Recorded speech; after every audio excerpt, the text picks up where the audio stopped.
أعوذ بالله من الشيطان الرجيم. بسم الله الرحمن الرحيم. الحمد لله رب العالمين، والصلاة والسلام على رسولنا محمد وعلى آله وأصحابه أجمعين. سبحانك اللهم لا علم لنا إلا ما علمتنا إنك أنت العليم الحكيم. اللهم لا سهل إلا ما جعلته سهلا، وأنت تجعل الحزن إذا شئت سهلا. أما بعد. الحديث 23 عن أبي مالك الحارث بن عاصم الأشعري رضي الله عنه قال: قال رسول الله صلى الله عليه وسلم: الطهور شطر الإيمان، والحمد لله تملأ الميزان، وسبحان الله والحمد لله تملأان أو تملأ ما بين السماء والأرض، والصلاة نور، والصدقة برهان، والصبر ضياء، والقرآن حجة لك أو عليك، كل الناس يغدو فبائع نفسه فمعتقها أو موبقها. رواه مسلم. 23 hadis Abu Malik al-Haris ibn Asim al-Ash'ari radiyallohu anhudan rivoyat qilinadi. U kishi aytadilar, Rasululloh sallallohu alayhi vasallam aytdilar: poklik iymonning yarmidir. Alhamdulillah so'zi esa mezonni to'ldiradi. Subhanallohi valhamdulillahi ikkisi esa yeru osmonlarni to'ldiradi. Savob va ajrga, ya'ni. Tamlaani ikkisi yoki tamlau deb birlik qilib aytiladi. Unda o'sha kalima ma'nosida bo'ladi. Ya'ni subhanalloh va alhamdulillah kalimasi deymiz, ya'ni kalima lug'aviy ma'noda. Lug'atda kalima deb o'sha ifodali jumlalarga ham aytiladi. O'sha ma'noda birlik qilib ishlatsa ham bo'ladi. Tamlaani deb ikkilik qilsa ham bo'ladi. Bu yerda shak roviydan bo'lyapti. Ya'ni tamlaani deb aytdimi Rasululloh sollallohu alayhi vasallam, rivoyat shunday kelganmi yoki birlikda kelganmi deb roviy tarafidan bo'lyapti shak. Namoz nurdir, sadaqa burhondir, sabr esa ziyodir. Qur'on yo sizni foydangiz yo zararingiz uchun hujjatdir. Har bir inson erta tongda chiqadi, fabai'un nafsahu, o'zini sotadi, ya'ni o'zini bag'ishlaydi, Allohning toatiga bag'ishlaydi va ozod qiladi o'zini. Yoki halok qiladi. O'zini yo Alloh taologa itoat qilishga bag'ishlaydi o'sha erta tongdan chiqishi bilan, yoki nafsi havosi shaytonga itoat qilishga bag'ishlaydi. Yo Allohga itoat qilishga bag'ishlagan bo'lsa, o'zini ozod qilgan bo'ladi do'zaxdan. O'zini qutultirgan bo'ladi, najot topgan bo'ladi. Shaytonga bo'ysunsa, shaytonga bag'ishlagan bo'lsa o'zini, demak u uni halok qiladi, o'zini halok qiladi. شرح الحديث 23 عن أبي مالك الحارث بن عاصم. هذا أحد الأقوال في اسمه واسم أبيه، وعاصم ليس صحابيا. demak bu Abu Malik al-Harith ibn Asim radhiyallohu anhuning ismi haqidagi so'zlarni biridir. Hada ahadul aqwali fi ismihi, ya'ni ismida ixtilof bor. Bir necha so'zlarga ixtilof qilgan, mana shu o'sha so'zlardan biri. O'zi va otasining ismi borasida ixtilof bor. Xo'p, otasi Osim sahobiy emas. Al-Ash'ari radhiyallohu anhu mata al-Harith fi ta'un Amawas sanata 18 min al-hijra fi khilafati Umar radhiyallohu anhu. Demak, al-Haris ibn Osim radhiyallohu anhu Amawas vabosida vafot etganlar 18-hijriy sanada. Umar radhiyallohu anhuning xalifalik zamonida. Qala Rasululloh sallallohu alayhi vasallam: at-tuhuru shatrul iman. Shatru shay'i nisfuhu. Iymon, poklik iymonning yarmi deyapti. Shatrdan murod, ya'ni yarmi degan. Shatru shay'i nisfuhu. والطهور بفتح الطاء ما يتطهر به وبضمها بمعنى الطهارة وهو المراد هنا. demak at-tuhur zamma va fathali ishlatilishi mumkin. At-tuhur toning fathasi bilan bo'lsa, u bilan pokizalanadigan narsaga ishlatiladi, ya'ni suv va shu kabi poklovchi narsalar. Zamma bilan ishlatilsa esa u masdar ma'nosida bo'ladi. ya'ni poklanmoq ma'nosida bo'ladi. Bu yerda o'sha narsa qasd qilingandir. At-tuhur qasd qilingan. Xo'p. Bu so'zning ma'nosi nima? Ya'ni pokizalik iymonning yarmidir degan so'zning ma'nosiga kirishamiz endi. Bir necha bayonlar bor. Bu yerda o'sha nima xulosasini berganlar shorih.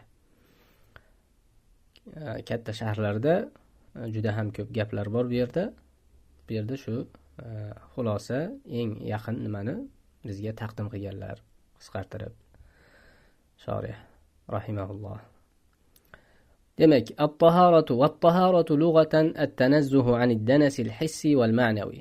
وشرعا فعل يترتب عليه رفع حدث أو زوال خبث أو استباحة أو ثواب مجرد.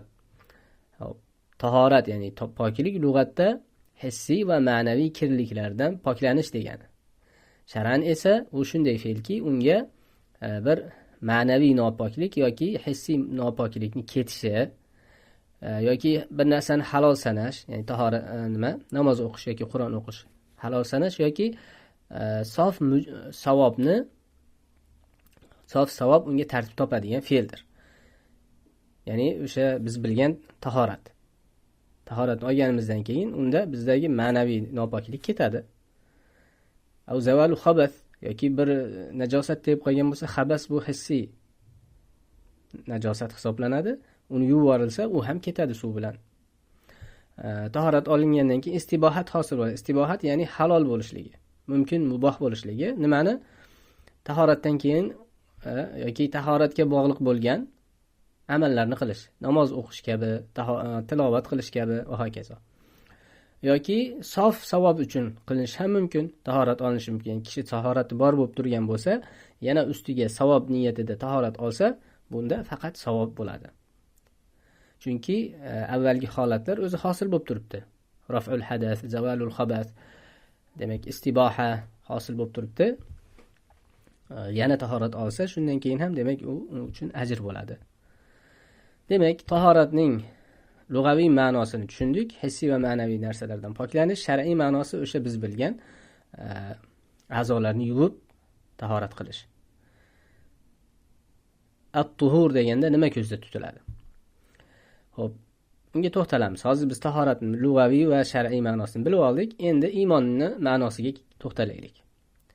Keyin iymonning poklik, iymonning yarmi degan so'zning ma'nosiga to'xtalamiz keyin. Yakka ma'nolarni bilib olyapmiz hozir. Tuhur nima ekanligi, iymon nima ekanligi, shatr nimani boshida keldi, yarim ma'nosida ekanligi. Xulosa qilib keyin iymonning yarmi ekanlik ma'nosi tushuntiriladi. Wal iymanu at-tasdiq bima jaa bihi an-nabiy sallallohu alayhi va sallam wal amalu mukammilun lahu wan nutqu bish-shahadatayn burhanun alayhi. Hop, iymon Nabiy sallallohu alayhi va sallam keltirgan narsani tasdiqlash va amal esa uni mukammallashtiruvchidir. Ikki shahodatni nutq qilish uning hujjatidir, burhonidir. Va qad yutlaqu al-iymanu bi ma'na as-salah. Gohida iymon namoz ma'nosida ham qo'llaniladi. Qala ta'ala va ma kana Allohu liyudhi'a iymanakum ay salatakum ila baytil maqdis. Alloh taolo sizlarning iymoning, ya'ni namozinglarni zoya qilmadi. Ya'ni Baytul Maqdisga qarab o'qilgan namozni. Demak, iymonning ikkita ma'nosini oldik. Birinchisi o'sha biz bilgan, biz buyurilgan iymon, tasdiq ma'nosidagi, ikkinchisi namoz ma'nosidagi. Xo'p, endi tuhurni ham ikki xil ma'nosini oldik, lug'aviy va shar'iy. Endi aytilyaptiki, pokizalik, poklik iymonning yarmi deganda agar o'sha poklikdan lug'aviy ma'nosi iroda qilingan bo'lsa, lug'aviy ma'nosi nima edi? Hissiy va ma'naviy pokliklar, kirliklardan tozalanish. Unda iymon tasdiq ma'nosida bo'ladi. Unda iymon tasdiq ma'nosida bo'ladi. Ya'ni poklikdan murod lug'aviy poklik bo'lsa, ya'ni hissiy va ma'naviy kirliklardan tozalanish. Hissiy ma'naviyni bilamiz, o'sha ichki qalb kasalliklari bo'lsin, hasad, riyo va hokazolar. Hissiy esa his bilan bilinadigan kirliklarni ketkazish. Demak, agar o'sha lug'aviy ma'no bo'lsa, iymon tasdiq ma'nosidagi iymon bo'ladi, namoz ma'nosidagi emas. لأنه ينحصر في شيئين: التنزه عما لا ينبغي من كل منهي عنه، وفعل ما ينبغي من جميع الواجبات. والطهور شطر له، لأنه التنزه عن الدنس الحسي والمعنوي. nima uchun o'sha poklik iymonni tasdiqning yarmi deyiladi? Chunki u narsa ikkita narsaga cheklanadi. Ya'ni iymon, tasdiq ma'nosidagi iymon ikkita narsadan iboratdir. At-tasdiqu bima ja'a bihi nabiy sollallohu alayhi vasallam dedik-ku iymonda. Ikkita narsadan iborat. U esa qaytarilgan narsalardan iborat, lozim bo'lmagan narsalardan poklanish. Loyiq bo'lmagan, lozim bo'lmagan narsalarning hammasidan poklanish. Va buyurilgan narsalarning hammasidan iborat, lozim bo'lgan narsani bajarish. Mana shu iymon. Tuhur esa uning yarmidir. لأنه التنزه عن الدنس الحسي والمعنوي. Chunki u hissiy va ma'naviy kirliklardan poklanishdir. Ya'ni iymondagi birinchi narsa nima bo'lyapti? At-tanazzuhu amma la yanbaghi min kulli manhiyin anhu. Ya'ni har bir qaytarilgan narsalardan, lozim bo'lmagan, loyiq bo'lmagan narsalarning hammasidan poklanish. Mana shu ma'noning hammasi tuhur degani. Tuhurda ham nima dedik biz? Hissiy va ma'naviy narsalardan poklanish dedik. Iymonni yarmi nima bo'lyapti? At-tanazzuhu amma la yanbaghi min kulli manhiyun anhu bo'lyapti. Qolgan yarmi fi'lu ma yanbaghi min jami'il vajibat bo'lyapti. Ana shunda iymonning yarmi degan ma'no chiqadi. Demak, iymonni qaytarilgan narsalardan poklanish bo'lsa, yarmi, qolgan yarmi buyurilgan narsalarni bajarish bo'lyapti. Tahoratni, poklikni ta'rifida aytdikki, hissiy va ma'naviy kirliklardan tozalanish dedik, poklanish dedik. Demak, u o'sha iymonda zikr qilingan narsani yarmi bo'lyapti. Ya'ni qaytarilgan narsalardan nima qilish? Poklanish. Xo'p, endi tuhurdan haligi a'zolarni yuvish ma'nosidagi poklik ko'zda tutilsa-chi? Va in urida bit-tuhuri ma'nahu shar'iyyu kana al-iymanu bi ma'na as-salah. Shar'iy ma'nosi ko'zda tutilsa, ya'ni o'sha ma'lum a'zolarni yuvish ma'nosidagi poklik ko'zda tutilsa, unda iymon u namozning ma'nosida bo'ladi. Ya'ni tahorat namozning yarmi degan ma'noda bo'ladi. لأن الطهارة أهم شروطها والطهارة كالشطر لها من حيث توقف صحتها على الطهارة. Chunki tahorat eng muhim shartlaridir. Namozni eng muhim shartlaridan. Tahorat esa uni go'yoki yarmi kabidir. Shu jihatdanki uni durust bo'lishligi, ya'ni namozni durust bo'lishligi tahoratga bog'liq bo'ladi. Bundan boshqa izohlar ham bor. Tahorat, ya'ni o'sha a'zolarni yuvish ma'nosidagi tahorat ma'nosida bo'lib turib, iymon haqiqiy ma'noda bo'lishligi. Shunda shatrni ma'nosi unda yarim emas, ya'ni bo'lak ma'nosida bo'ladi. Ya'ni mana shu a'zolarni yuvish tahorati, mana shu poklik iymonni, ya'ni tasdiq ma'nosidagi iymonning bir bo'lagi. Iymonning xislatlari, shoh shabbalari ko'p. Shulardan bir bo'lagi degan ma'no chiqadi. Va nima uchun aynan tahorat aytiladi deysa, chunki tahoratning fazilati katta, unga bo'lgan ajrlar ko'p. O'shaning uchun o'shanga iymonning bir bo'lagi deb ahamiyat qaratilgan bo'ladi. Ya'ni tahoratning sha'ni ulug'langan bo'ladi. Haqiqatan ham shunday. Tahoratning fazilati haqida juda ham ko'p asarlar vorid bo'lgan. O'sha a'zoni yuvish, tahoratini, pokligini. Hop. وفي الحديث تعظيم شأن الطهارة من الوضوء والغسل والتيمم وإزالة النجاسة. ويلزمه معرفة الحدث بأنواعه والنجس كذلك كما أنه يدعو إلى التنزه عن النقائص. demak hadisda tahorat ya'ni poklik, tahoratning sha'nini ulug'lash bordir. Vudu ya'ni o'sha a'zolarni yuvish tahorati, g'usl, tayammum va najosatlarni ketkazishdan iborat. Va bundan kelib chiqadi hadas ya'ni ma'naviy nopokliklarni hamma turlarini bilish. Kichik nopoklik, katta nopoklik va hokazo. Chunki tahorat poklikni sha'ni ulug' ekan, biz o'sha poklikni muhofaza qilishimiz uchun poklikka halal beruvchi hadas ya'ni ma'naviy nopokliklarni hammasini bilish. Va najas bu hissiy nopoklikni hammasini bilib undan pokiza bo'lish kelib chiqadi. Shuningdek, bu kamchiliklardan poklanishga ham chaqiradi hadis. Naqois kamchiliklardan ham poklanishga chaqiradi. Hop, tahoratga tegishli ba'zi foydalarni zikr qilaylik.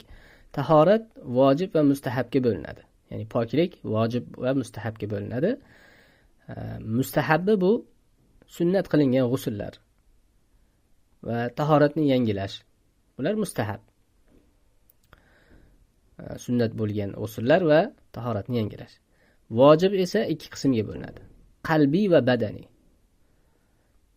Qalbiysi hasad, kibr, ujub, riyo kabi xislatlardan poklanish. Bu qalbiy poklanish, vojib bu. Va badaniysi esa najosatni ketkazish va ehtilom bo'lgan kishini tahorat g'usul olishligi yoki tahoratsiz inson tahorat olishligi yoki tayammum olishligi bu badaniy pokliklarga kiradi. Imom G'azoliy rahimahulloh aytgan ekanlar, poklikni, tahoratni martabalari bor, bir necha martaba. Birinchi martabasi zohirni hadas va xabasdan poklash. Hadas o'sha tahorat va g'usul bilan amalga oshsa, xabasni tozalash esa kiyimga tekkan yoki joyiga tekkan, narsaga tekkan najosatni, kirlikni ketkazish bilan, suv bilan yuvib ketkazish bilan bo'ladi. Mana shu zohirni poklash. So'ng a'zolarni gunohlardan poklash. Keyingi daraja. Uni ustiga ham quriladi, ya'ni qalbni noma'qul axloqlardan poklash. Ana undan keyingi yuqori daraja inson o'zini, qalbini, ichini, botinini Allohdan o'zgadan poklash.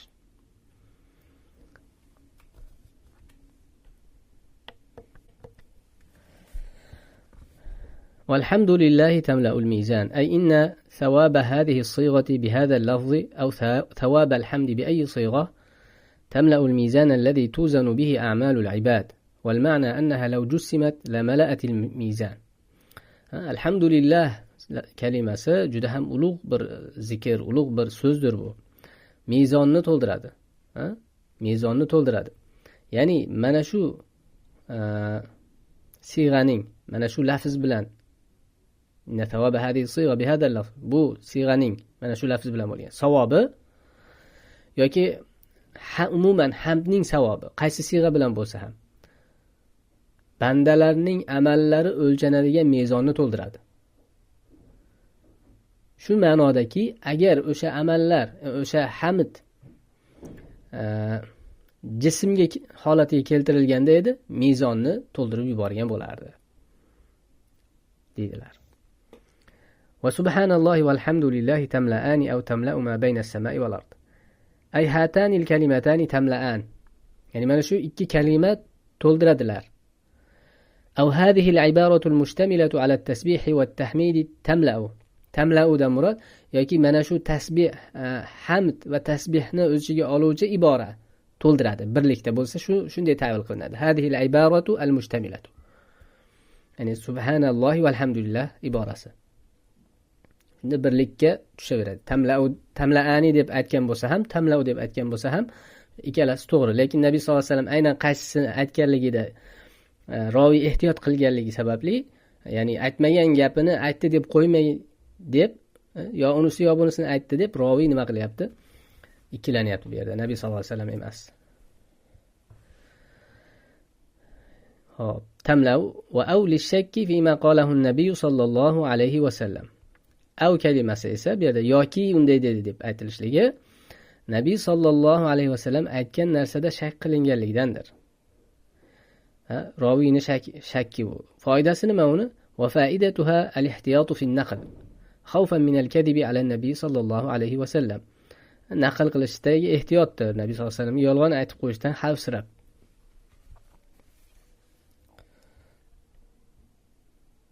والمراد أن ثواب هاتين يملأ الفضاء الذي بين السماء والأرض زيادة على ملء الميزان بالحمد منفردا. Maqsad, ya'ni ma'no shuki, murod shuki, mana shu ikki kalimaning savobi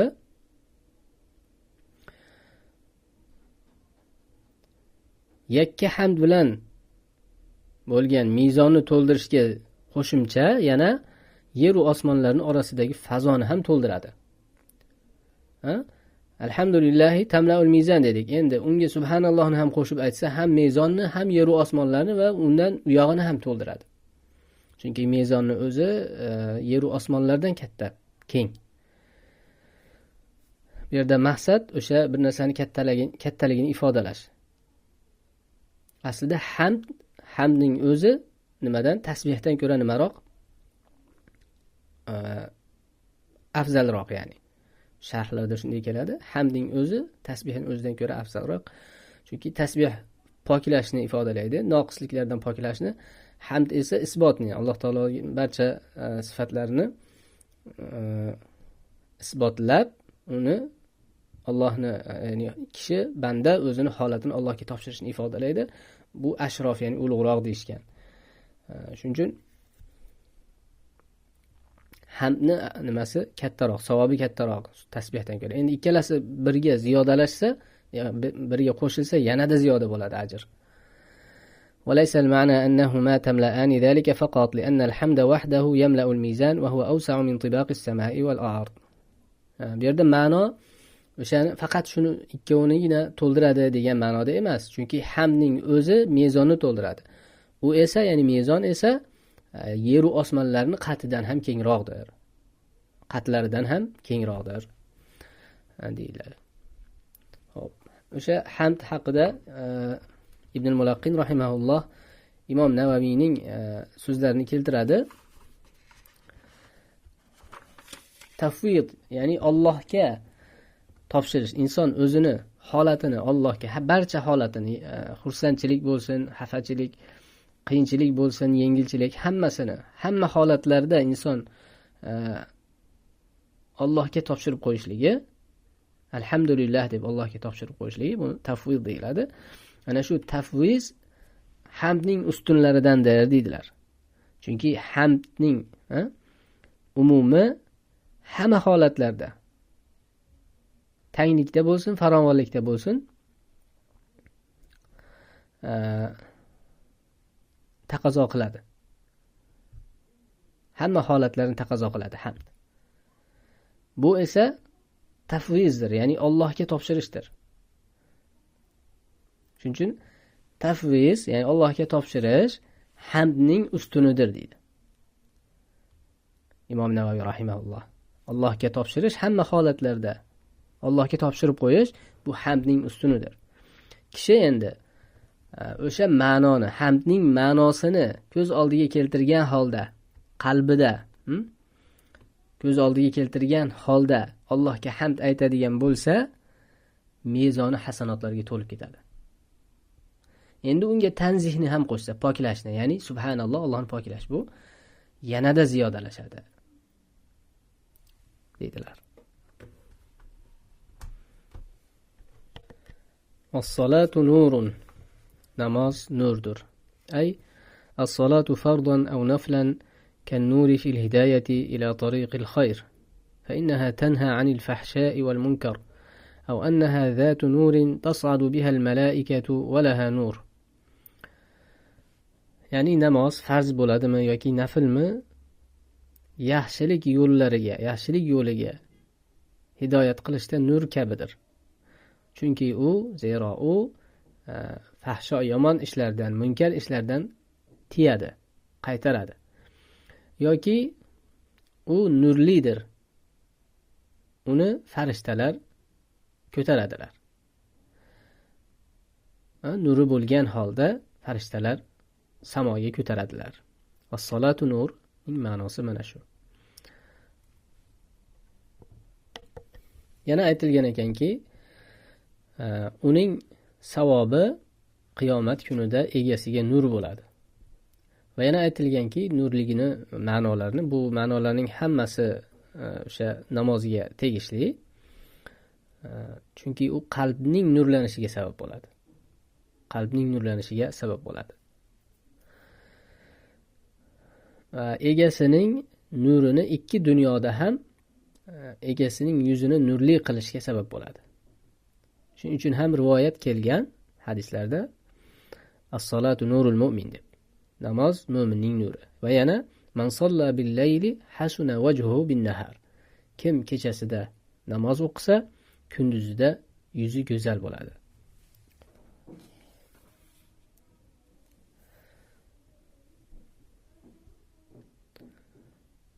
Va hokazo, bundan boshqa bu borada ko'plab hadis va asarlar bor.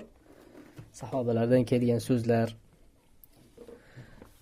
والصدقة أي الزكاة كما في رواية ابن حبان والمراد بها ما يشمل سائر القرب المالية أي بذلها للفقير. صدقة بيرد صدقة ده مراد زكاة.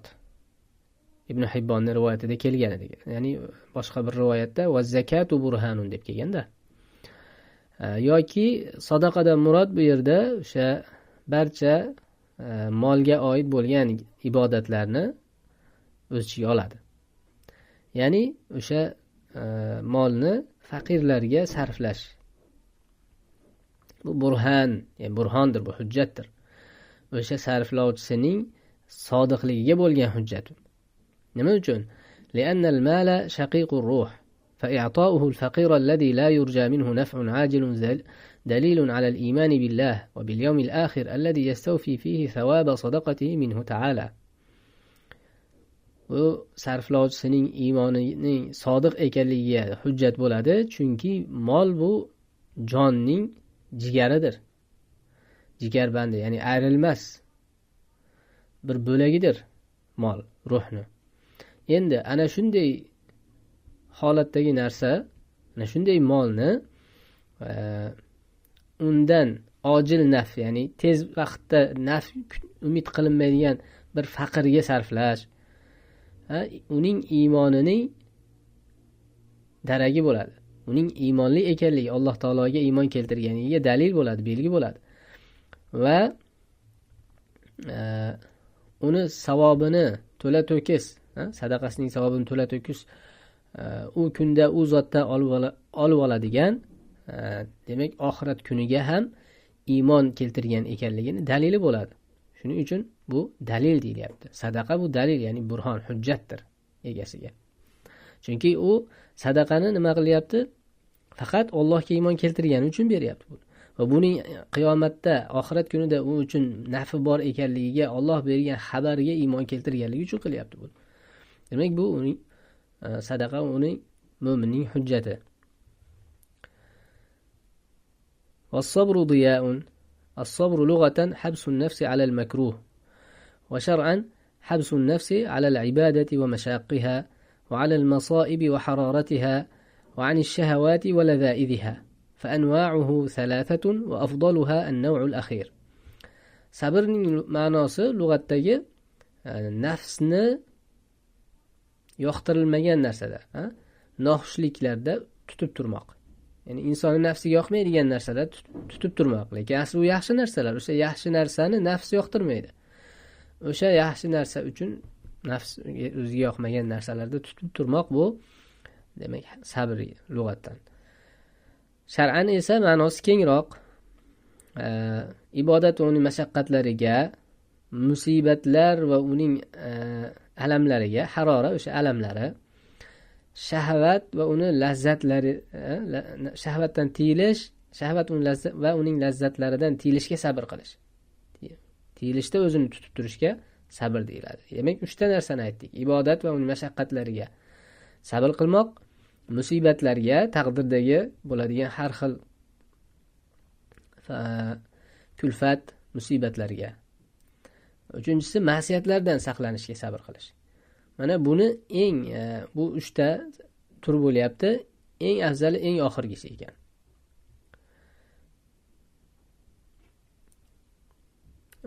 Ba'zi rivoyatlarda keladi, o'sha birinchi naviga 300 ta hasana, 300 ta daraja beriladi. Yani ibodat va mashaqqatlarga sabr qilib turishlik. Musibatlarga sabr qilishda 600 daraja, ma'siyatlardan o'zini ushlab sabr qilib turishga 900 daraja berishligi mana rivoyatlarda bor. Shuning uchun ham eng afzali eng oxirgisi. Bir kishi ko'p ibodat qila olmayotgan bo'lsa, ibodati oz bo'lsa-yu, lekin o'zini ma'siyatlardan qiynalib o'zini mahkam tutib turgan bo'lsa, bu aslida katta ibodat qilyapti. Bu yog'ida ozroq bo'lsa ham, lekin mana shu tarafi mahkammi, mustahkammi, demak, ya'ni katta ish qilayotgan bo'ladi. 900 daraja, 900 ta ajrga sazovor bo'ladigan bir katta ishni qilayotgan bo'ladi. Xo'p. ومعنى كون الصبر ضياء أن صاحبه لا يزال مستضيئا بنور الحق فيسلك سبيل الهدى ويتجنب طريق الردى فيظفر بأعماله.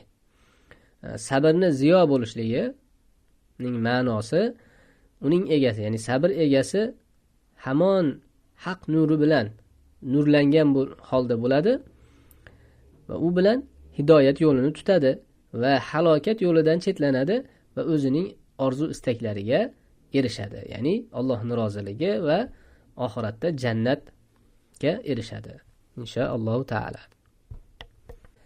Xo'p, shu o'rinda namozga nur ishlatildi, sabrga ziyo ishlatildi. Mana shunda shorihlar aytadi, ziyo bu kuchliroq. Kuchli nur. Nur esa masalan nurul qamar deyiladi va diyo'ush shams deyiladi.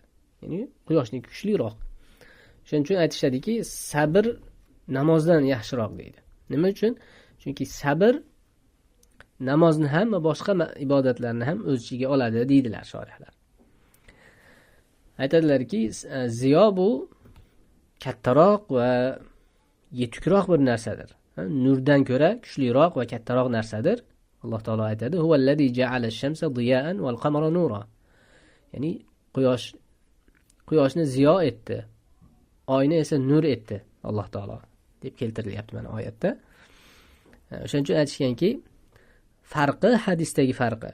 Ya'ni namozga nur deyilyapti, sabrga ziyo deyilyapti. Holbuki ziyo kuchliroqdir. Aytaylik, sabr namozdan ko'ra yaxshiroqdir, chunki u namozni ham va boshqa toatlarni ham o'z ichiga oladi. Sabrning ta'rifi nima? Habsun nafsi ala toati va anil ma'siyah. Nafsni toat qilishda va ma'siyatdan saqlanishda tutib turmoq. Mana shu sabr. Va buni ichiga namoz ham va boshqa toatlar ham kiradi. Shuning uchun ham sabrga ziyoni nisbat qilib aytish avloroq bo'ldi hadisda deydilar.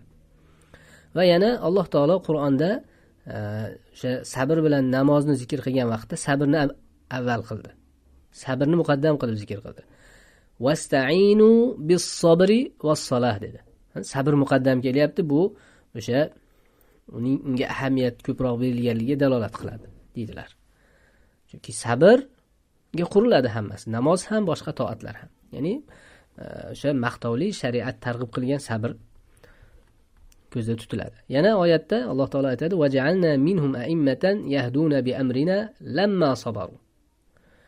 Ulardan to'g'ri yo'lga boshlaydigan imomlar qildik, ular sabr qilganlarida, sabr qilgan paytlarida deyilyapti. Shorihlar aytadi, namoz o'qiganda deyilmadi. Bu yerda sabr qilgan vaqtlarida. Sabr qilishgach, ularni imomlar qildik deyapti. Demak, sabr juda ham o'rni katta dolzarb narsa ekan.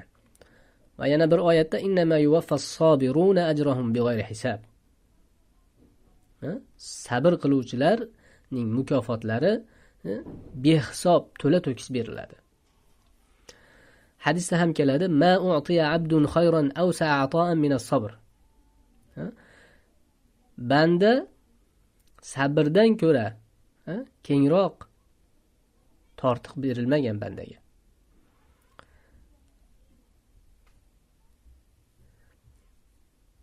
Demak, mana shu naqllardan, mana shu ma'nolardan sabrning ahamiyatli ekanligi, naqadar buyuk bir ish ekanligi ma'lum bo'ladi. Shuning uchun ham as-sabru diya deb ziyo so'zi sabrga nisbatan ishlatildi. Chunki nurdan ko'ra ziyo nimaroq, yorug'roqdir.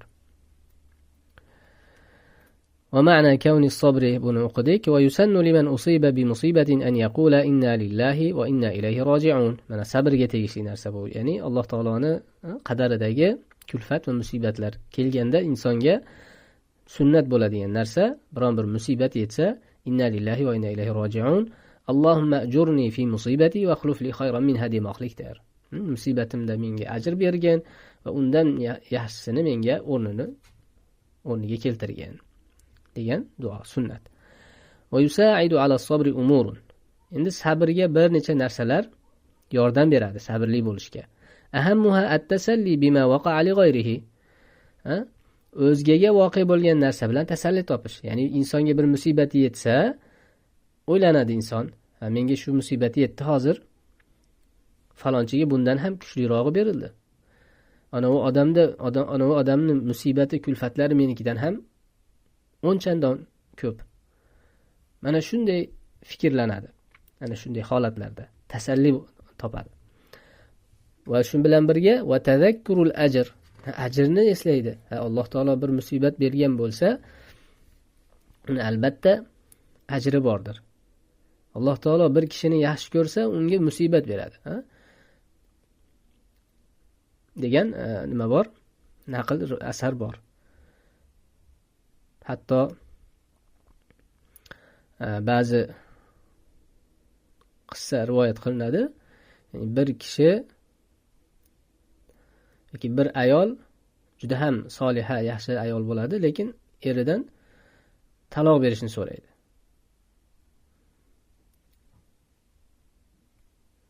Hech qo'ymasdan talog'ini so'raydi. Keyin ko'chaga chiqib ketayotganda yiqilib oyog'i sinib qoladi erini.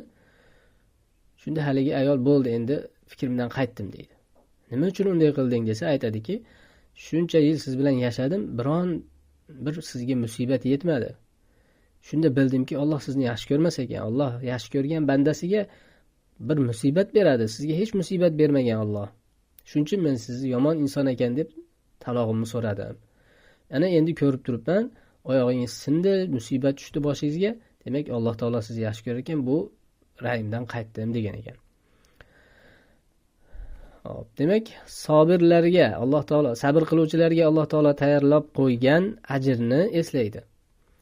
Va ilmuhu anna al-jaza'a la yufidu illa shamatata al-a'da va husul al-amrad wal adwa. Va ya'ni u toqatsizlik qilsa agar o'sha musibatda sabr qilmasdan toqatsizlik qiladigan bo'lsa, o'sha toqatsizligi faqat dushmanni xursand qilishligi va kasallik, xastaliklarni keltirib chiqarishini bilmoqligi ham unga sabrli bo'lishga yordam beradi. Wal Qur'anu hujjatun laka aw alayk. Al-Qur'anu huwa al-lafzu al-munazzal ala khatamin nabiyyin Muhammadin sallallahu alayhi wa sallam lil-i'jaz. المتعبد بتلاوته والعمل بأحكامه. Qur'onni ta'rifi keldi bu yerda. Endi mana Qur'on bu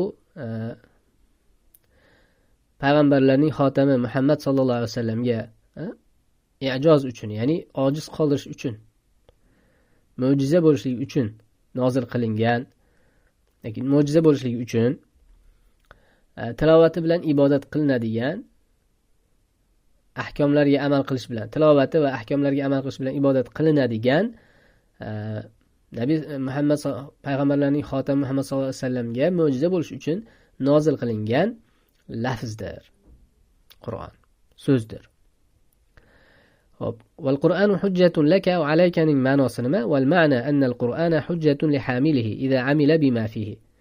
Fa idza su'ila lima fa'alta kadha aw lima tarakta kadha ajaba فعلت لأن القرآن أمر به وتركت لأن القرآن نهى عنه كما يكون حجة عليه إذا لم يعمل بما فيه فيقال له ألم يأمرك القرآن بكذا فلم تفعله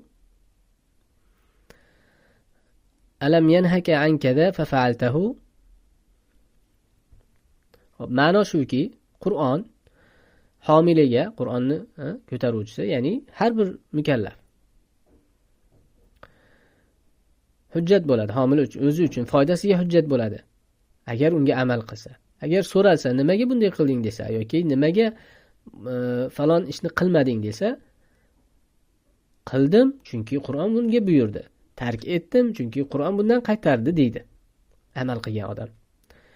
Shuningdek, uni ziddiga ham hujjat bo'lishi mumkin agar amal qilmasa.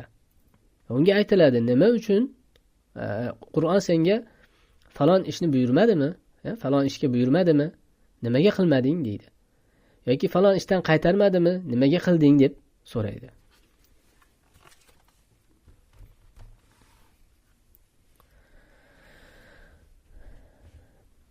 Ibn al-Mulaqqin rahimahulloh aytadi, ayni shu ma'noni aytgandan keyin, ya'ni sen unga amal qilsang va uning nurlari bilan hidoyatlansang, yo'l tutsang, u sening uchun hujjat bo'ladi. Agar undan yuz o'girsang, seni ziddingga hujjat bo'ladi. U haqda so'raladigan o'rinlarda, ya'ni farishta qabrda so'raydigan vaqtda, mezon tarozini oldida va sirotda Qur'ondan so'raladi kishi. Ana shu o'rinlarda, demak, insonni zarariga hujjat bo'ladi Qur'onga agar amal qilmasa. Imom Qurtubiy rahimahulloh mufhimida aytadilar, undan yana bir ma'noni ham tushuniladi deydilar. Ehtimol qiladi shu ma'noni ham deydilar. U ma'no shuki, Qur'on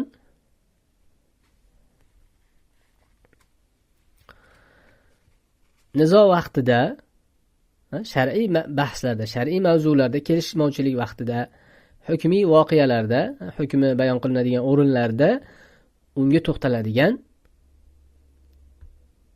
manbadir. Va u bilan kishi o'zining da'vosini durust bo'lishligiga dalil keltiradi va xasmiga dalil keltiradi.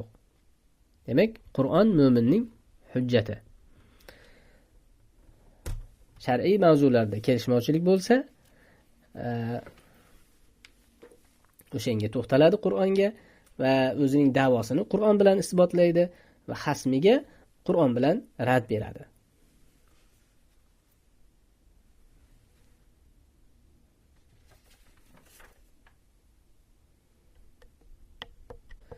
كل الناس يغدو فبائع نفسه الغدو السير أول النهار والرواح السير آخره.